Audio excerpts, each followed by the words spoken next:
I've been doing that throat clearing thing all week. The pollen in the air. The pollen is crazy. Yeah, I haven't noticed it too much, but I know people are saying that they're sneezing and stuff. Mm. I just feel like my throat is like scratchy every single day. And you can just see it everywhere. Yeah, my car's covered. It's good having a black car.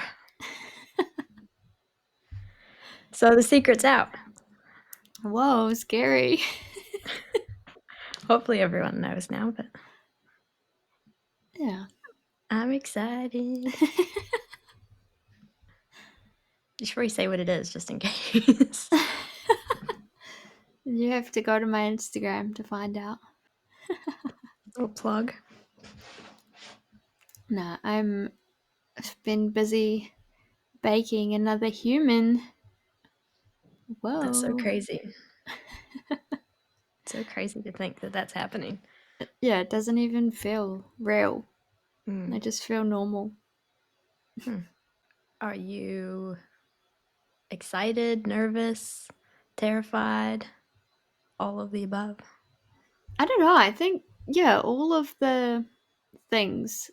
I think because I already have a toddler, I just forget until I feel the symptoms, obviously. But Mm. I don't know. It's kind of a part of me, and this is like a little scary to say and a little vulnerable, but a part of me is like dreading it. Giving birth. Yeah, just in general towards the end, like I know what that's like. Like I've done it before. So it's, Yeah. yeah, a little part of me is like, oh no, like what have I done? Yeah. And it'll be summer too. Yeah, everybody says like, oh, you're going to be so hot. But I gave birth to my son in summer. And the week that I gave birth to him, that was when we had that little heat wave. And I wasn't hot. I was inside all the time and the aircon was on. So, Hmm. Yeah, that's good then. yeah. Mm. Yeah, I'm sure it's scary once you know what to expect. You like make it easier, like you know you can do it, but also you know how hard it's gonna be.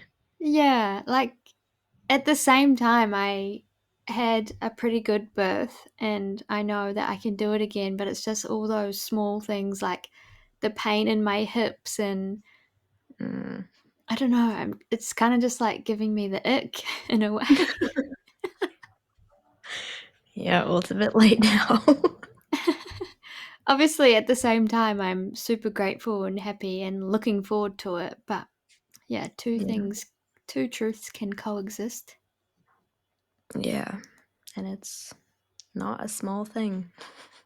No. Do you know can you see, like, where the baby's tracking? Can you see how big it is? Is it in it? Do you mean like fruit wise? Yeah, or, like, can they tell if it's normal sized at now? You know, because they Yeah. have, like, the graph, right? They can see how big it'll be. No, is that not a thing? Yeah, like when they do the scan, they know how big it is, they measure it. Hmm. But it was weird going to the scan. You don't have dating scans in New Zealand anymore. So you have your first scan at 12 weeks or your suspected 12 weeks. So it's really weird going in there and it's a full blown baby. It's not just a little blob. Hmm. Yeah, crazy. Mm. Is that rain? Yeah, it's pouring. Mm. Can you hear it? Mm. It's been like this all day. It'll be sunny for 5 minutes, like blue sky, and then it Wow. will just start bucketing. Yeah, good old spring weather. Hopefully it doesn't rain here. So you've been wanting to tell your birth story on here for a while, so do you wanna do that? Yeah, I thought now would be a good time since I'm going to be embarking on this journey again. Yeah.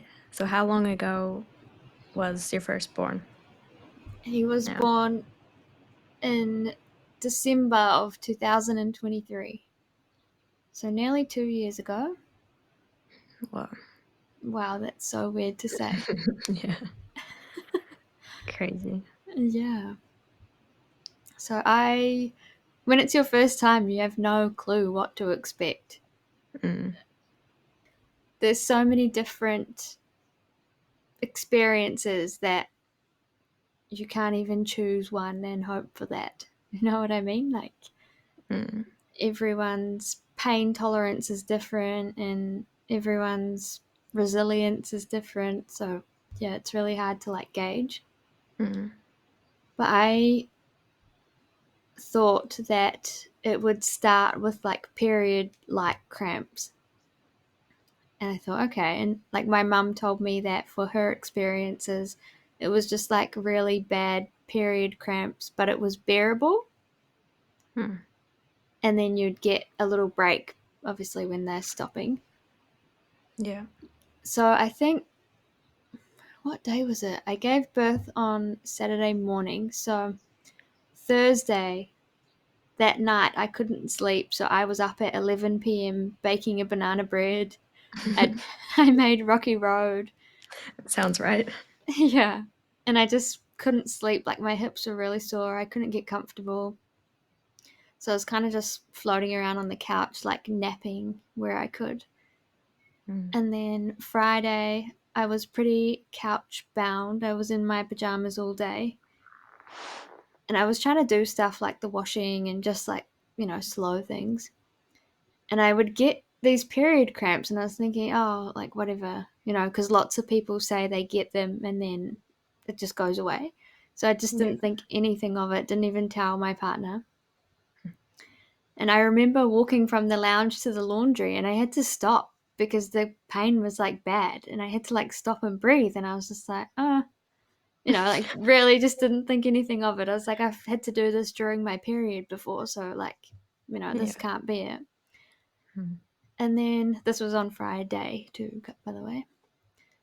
And then my partner actually came home early that afternoon and he said, I have a feeling like I just need to go early today. And he didn't know that I was getting these cramps at that point. mm. And then he came home, and in the afternoon, we both had a nap on the couch and we were just watching YouTube.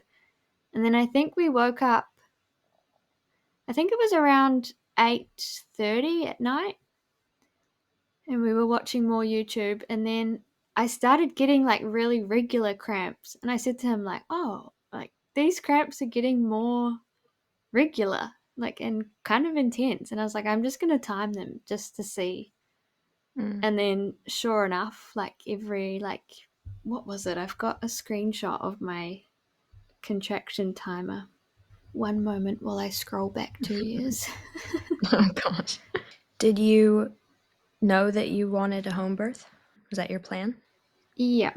Well, I didn't really have a plan as such because I know that plans don't work. And Mm, especially for me, like, any sort of plan just never works out for me. So I had ideals, like things that I would prefer, but I understood that if it couldn't go that way for safety reasons, like me or the baby needed serious help, then yeah. I didn't care what happened. But Hmm. yeah, I my ideal was a home birth. Hmm. I also just like knowing my track record, our nearest hospital was 2 hours away. The main road was closed. So we had to go the long way if we were going to go to the hospital. And yeah, just knowing my luck, I would have given birth on the side of the road. Mm. Yeah, Like that right. is so me coded. And you'll see why as the story continues. So I started timing them at 10 past 9, and they were a minute long, and they were like 4 to 5 minutes apart. And I was like, okay, like, So what does that mean for someone who doesn't know? so I don't really know too much about it, to be honest. I'm the kind of person that if I research too much, I just overthink and it just ruins the whole flow. So I have to like more just trust and flow.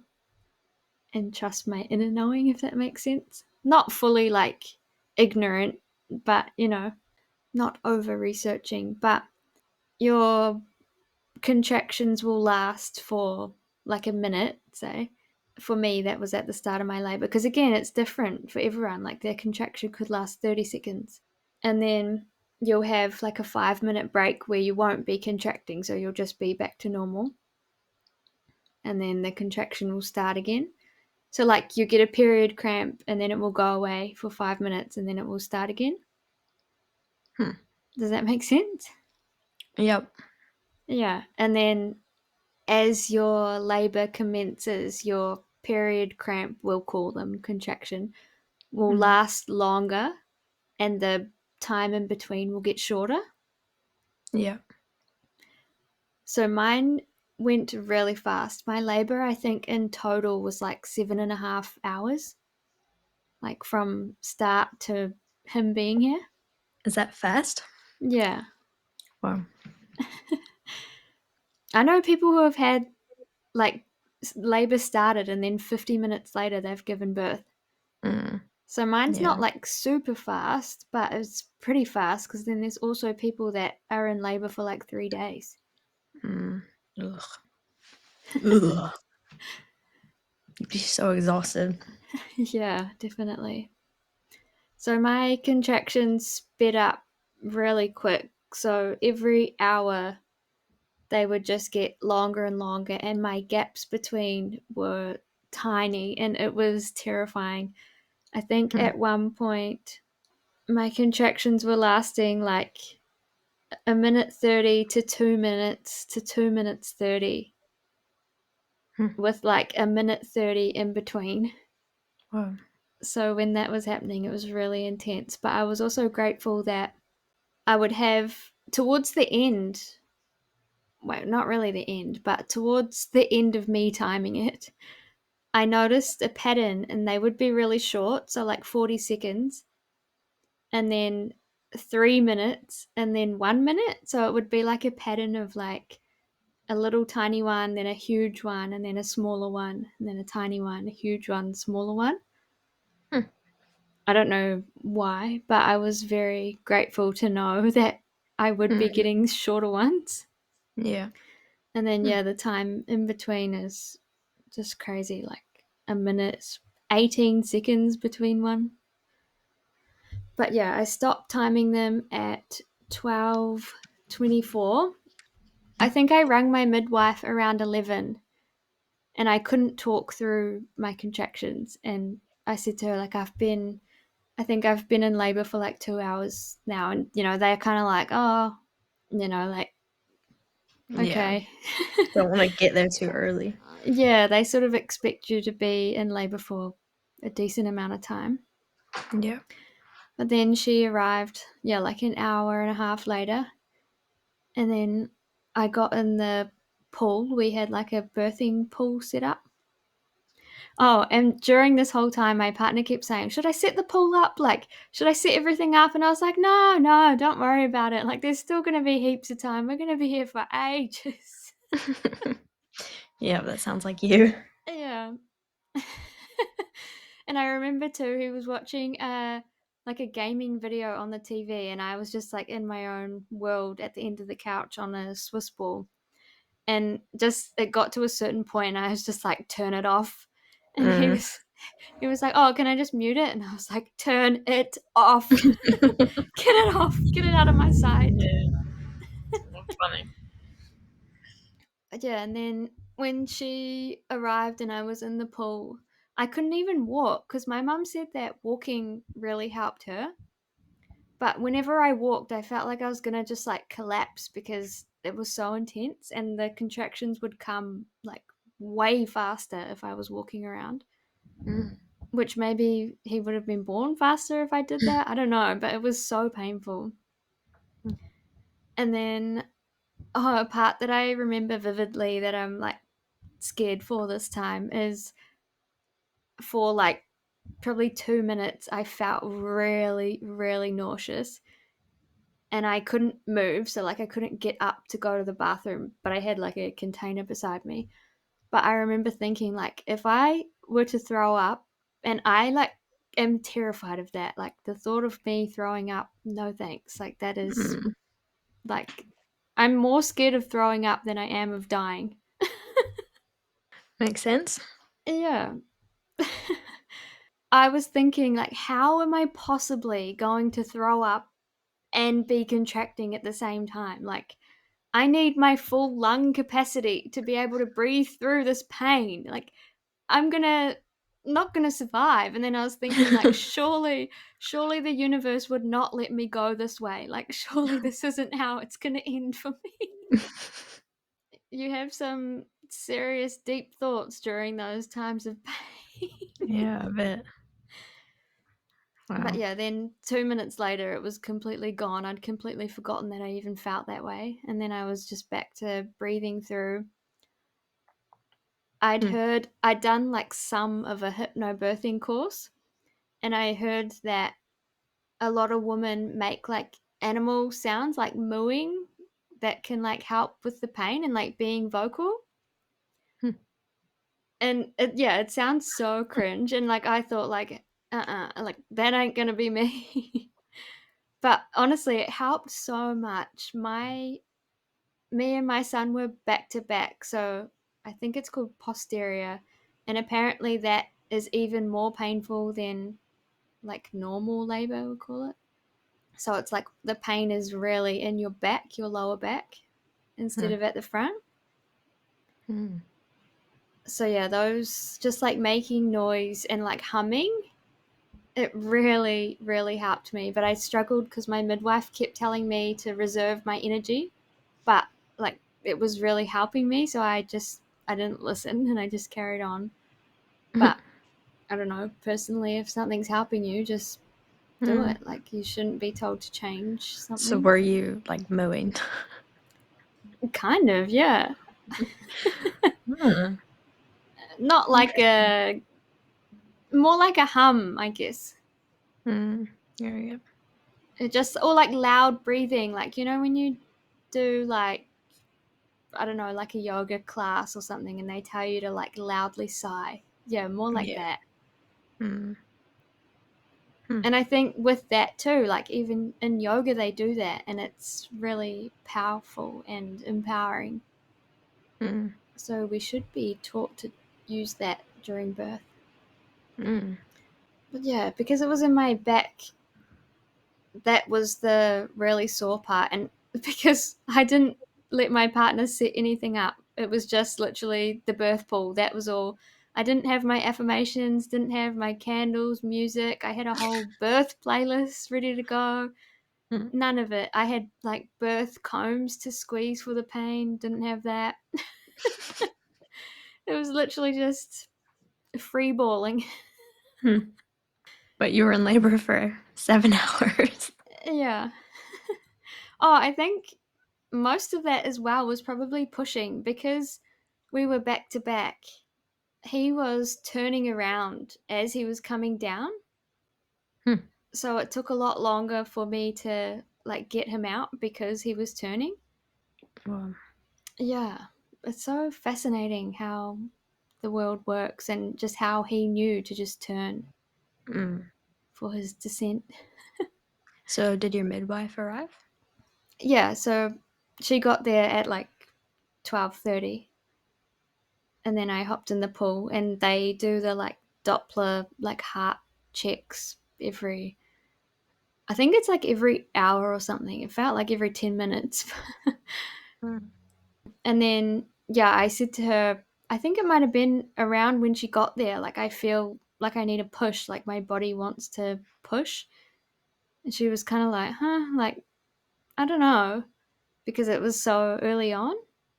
mm, But I was just letting my body do its thing anyway. And then yeah, after what time would it have been? Maybe 2 hours of that, or an hour and a half of being in the water and pushing. And then I got out. They got me out so that I could try some different positions. And it was kind of working, kind of not. And then they decided that they were going to call the ambulance. So oh no, the ambulance people came like half an hour after she was there. She wanted them to be present in case they were needed. So they were sitting in my lounge just watching all of this unfold. Hmm. And then she called the helicopter because they thought he was stuck. And so I was kind of like, like, don't really want to, just want to keep trying. Like, I'm fine. Our hearts are both fine. So, like, and then the other midwife that was there, because you have to have two midwives for a home birth. Hmm. Well, you don't have to, but if you have a midwife, then the requirement is that two of them are there. Hmm. But she was really good. She said to me, like, come on, like, we can get this baby out before we have to go anywhere. Like, you can do it. And, like, really, really supportive. Hmm. She's my midwife this time. Thank goodness. Mm. Mm. That's good. Yeah. But then we ended up going in the ambulance and it was so like uncomfortable. I just I just flopped onto the ambulance bed, like rolled onto my side and just faced the ambulance wall because my midwife was with me in the ambulance and I didn't want to see her. Like I don't know, she wasn't a part of my vibe. Mm. She was just ruining the whole, not ruining it, but like she was panicking and I was not, so I didn't want to be a part of her Mm. fear. Oh yeah. But I was like, my body was just pushing in the ambulance, and she told me not to push. I think because she didn't want me to just give birth right then and there. Hmm. But yeah, my body just was doing it anyway, and I was just letting it. And then we got to the airfield, which was like 10 minutes from my house. And then the helicopter people were there waiting, and they came in the ambulance and looked at me, and they were like, you're giving birth right now. Like, Mm. this baby's coming out right now. And Hmm. then they kind of like took over and just really like encouraged me. And yeah, then he was born. Hmm. Whoa. Yeah. At 4 o'clock in the morning. Wow, it sounds so crazy. Yeah. It was a wild ride. Mm. Yeah. 7.5 hours seems like a long time when you think about it, like in the day, but it felt like 1 hour and it felt like a million things happened in that hour. Mm. Yeah. It sucks that the midwife wasn't flowing with you. But Yeah. When you are in labor, you go into like a different dimension. So me and my partner were like in this bubble together, and it was just like calm and peaceful, and like he was being supportive and like giving me sips of water and Powerade like all the time to keep me hydrated. And yeah. then the midwife was like off writing notes and talking to the ambulance people and making cups of tea, and then she'd rush back over to me and try and give me water, and I wouldn't want it because I was like still feeling a bit sick. And Mm. then my partner would say like, I've just given her some water, like she wasn't in our flow. Yeah. But then that other midwife was really good. She was putting hot water on my back because my back was so sore. Hmm. Yeah, it was just like, I don't know. I thought as a midwife, it would be more their job to stay in the bubble with you Mm. and really be like, yeah, guiding you, I guess, through something you've never been through before. Mm. Yeah. I bet it's such a stressful job Yeah, for sure. if you get something wrong or if the mother is like thinking everything's fine, but it really isn't. Like you have to. Mm. Yeah.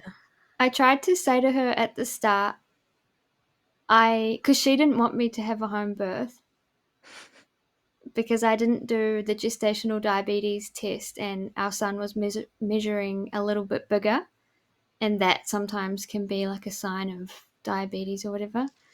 Why didn't you do the test? I just didn't want to drink a glucose drink and whatever else is in it. I didn't want to put that in my body. And Mm. I didn't see a need to. Like it Yeah. doesn't run in our family. Like I was showing no signs, and the scan measurements give or take anyway. Hmm.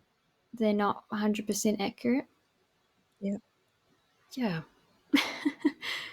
Fair enough. She didn't want me to be so far from help if needed. I said to her, I'll sign something to say that you had no involvement in this. Like, I don't care. This is just what feels right to me.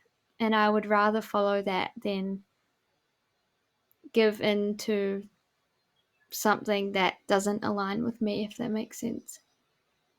Yeah, it does to me. I'm definitely not against hospitals whatsoever. They absolutely have their place. And Mm, I am a big believer of birth being a natural part of life until it becomes an emergency. mm, And sometimes that does happen. And that's absolutely when you need a hospital. yeah, yeah, and I'm sure a lot of the time when people end up at hospital during a home birth, it's like because they panicked or something, Mm, but or like they don't trust that they're capable of doing it. But women have been doing it for a long time. yeah. And that's what I reminded myself during my whole pregnancy. Mm, It was just like my whole line of ancestors have done this before me. yeah. I don't know. I really think give birth where you feel safe. If you feel safe at a hospital because there's help nearby, that is so fine. If you Mm, feel safe at home, that's fine too. I think safety is what leads birth, mm, yeah. and it's super important to, yeah, be in that safe space. And probably having multiple plans or like being open to your one plan not going exactly how you want it to go, like being Yeah. open that anything can happen. Yeah, I think it's super important to be open, and that's like the whole journey itself is like you're opening up, not just physically, but mentally as well. I remember at the start of my labor, like maybe an hour in, I said to my partner, I feel euphoric. Like I feel like I've done drugs and now I'm just like chilling, you know? Hmm, funny. I think your body releases DMT Mm, during labor or something along those lines. And yeah, it really connects you. mm. Yeah, interesting. So it's not Yeah. like it how it is on in movies where they're just screaming their heads off and No, I mean, I'm sure it is for some people, mm, but if you're just open to whatever might be, then it's yeah. pretty chill. Obviously, it hurts, and I guess it's kind of like when you're in pain, if you've broken a bone or something, you sort of get past the point of like you're in so much pain that you just like are like whatever, you know, you surrender, Mm, and that kind of, yeah, brings in a whole new calm.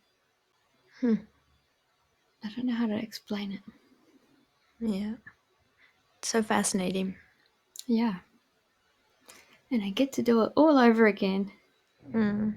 It's so cool how your body just builds this human and then it's like, okay, done, ding ding, push. Like, go. It just Yeah, tells you, yeah, ready? it is so weird. This time so far, after having that first scan, I've really realized your due date is just not a thing. Like, you should have a due month or like a due 4 weeks Mm, where you could be due sometime in that time frame. yeah. But I don't really, well, I know that a due date doesn't exist. Yeah. I don't like how they're trying to push people to have C-sections and like schedule their births. I don't like that. Yeah, I think that from a spiritual perspective, or maybe not spiritual, like um, I don't know, perspective of the world order, whatever's happening in that, Mm, having C-sections throughout your family closes your like vaginal cavity, so it gets smaller and smaller and smaller, so then eventually woman won't be able to give birth. Wow. Yeah. Creepy. Mm. So creepy. Yeah, I just don't like that whole thing and like schedule it so we'll make sure we have a bed for you in the hospital because we're busy. Mm. Like, that's not how it should be. It should be natural and just Yeah. what happens. Yeah. Mm, Like no shade to the C-section mums. Every birth is tough mm. and it has its own difficulties, but yeah, just the It should never be pushed on you by a doctor yeah, or anything. It should be your decision. yeah. Yeah, I think it's interesting too, after 42 weeks, how they want you to be induced. Mm, So I had our son 8 days overdue, and I said that I wasn't going to get induced. yeah. And I said I didn't want to hear a single thing about it until after 42 weeks. Then maybe I would, hear a little bit about it. Mm, And then this time I said to my midwife, like, I don't want to be induced. I'm just going to let it play out and see what happens. yeah. Because after my scan, I could have had like multiple due dates. So I don't really know exactly how far I am. Mm, And that just really made me realize, like, whoa, I could be a week ahead, I could be a week behind, or I could be exactly where I am right now, and nobody knows. So why do I have to have this 2 week time frame at the end? mm, Like, if everything's healthy and happy, then there's no need for concern. mm. Yeah. Yeah, and I'm sure some babies just need a little bit longer. Yeah. Mm, Or maybe their due date was never accurate. mm. Yeah. There's so many variables when it comes to pregnancy and birth and even just kids in general. Mm. Even just humans. Like, there is no one size fits all. And I've said this before and I'm saying it again. Yeah, it's so crazy. Mm. But yeah, that was my crazy birth story. It's very, I really feel half traumatized and then half magical about it. Mm. Yeah, I bet as time goes on, you'll feel more like nostalgic and stuff. It'll just, I don't know, maybe feel less traumatic as you go. Yeah. There's just so many funny details that I already look back and think, oh, nostalgic. But yeah, and then we went the long way, drove the 2 hours to the birthing unit, and then, Hmm. yeah, we stayed there for 2 nights. My parents came to visit, and yeah. Then we went home with this tiny little baby, and it's so weird. Like, you're happy to be home, but you're also like, how did they let me leave with this precious little Mm. thing? Yeah.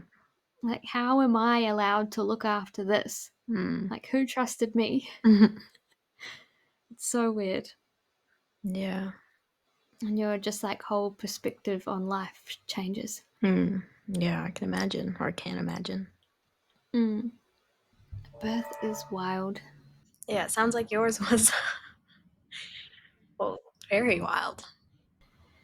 But again, like, that is so me coded. Like, it would never be known for me to have like a normal, smooth sailing birth. Mm. Like, something crazy has got to happen. That's just how my life goes. Well, don't manifest that for this one. This one will be smooth and nice and quick, and you'll just know what to expect and poop. Not poop. Poof, baby. So the pool, I've always wondered, how does that work? Like, how do you drain it? Where does the water go? Because it's like in your living room or something. Yeah. So you just get your like garden hose and you siphon. So is it cold? No, So you get your hose and you get this little connector and connect it to your shower or your bath or whatever, and that's how you fill it up.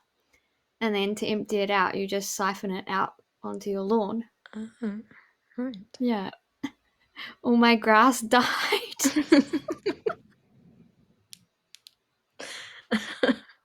Ah. because we have quite a small lawn too. So like the water pretty much covered the entire lawn, and yeah, all the grass died. Hmm. Surely you could just put it into your bathtub or something.